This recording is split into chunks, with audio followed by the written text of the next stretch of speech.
دوستو Asia cup کے تاریخی فائنل میں بھارت نے پاکستان کو شکست دے دی۔ ایشیا کپ 2025 کے فائنل میں روایتی حریف بھارت نے سنسنی خیز مقابلے کے بعد پاکستان کو 5 وکٹوں سے شکست دے دی ہے۔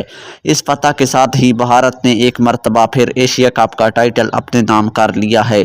پاکستان نے پہلے بیٹنگ کرتے ہوئے 19.1 اوورز میں 146 رنز بنائے اور پوری ٹیم آؤٹ ہو گئی۔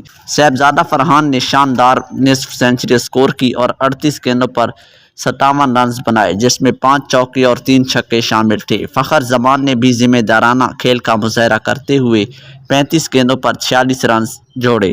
تاہم مڈل آرڈر اور نچلی ترتیب کے بیٹرز رنز بنانے میں ناکام رہے اور ٹیم آخری 10 اوورز میں لڑکھڑا گئی۔ بھارت کے لیے کلدیپ یادو نے شاندار بولنگ کی اور 4 وکٹیں حاصل کی، جبکہ اکشر پٹیل اور ویرون چکرورتی نے 2 کھلاڑیوں کو آؤٹ کیا۔ بمراہ نے بھی 2 وکٹیں حاصل کی۔ 147 رنز کے ہدف کے تعاقب میں بھارت کا آغاز اچھا نہ رہا اور صرف 20 رنز پر 3 وکٹیں گر گئیں۔ ابھیشیک شرما 5 رنز پر، شبمن گل 12 رنز پر اور کپتان سوریہ کمار یادو صرف 1 رنز بنا کر آؤٹ ہوئے۔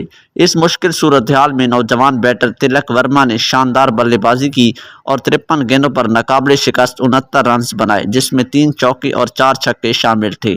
وکٹ کیپر سنجو سیمسن نے بھی 24 رنز کی اننگز کھیلی، جبکہ آخر میں شوم دوبے نے 22 گیندوں پر 33 رنز بنا کر ٹیم کو فتح کے قریب پہنچایا۔ بھارت نے مقررہ ہدف 19.4 اوورز میں 5 وکٹوں کے نقصان پر پورا کر لیا۔ فہیم اشرف نے 4 اوورز میں 29 رنز کے عوض 3 وکٹیں حاصل کی۔ شاہین شاہ آفریدی نے 4 اوورز میں صرف 20 رنز لیے اور 1 وکٹ لی۔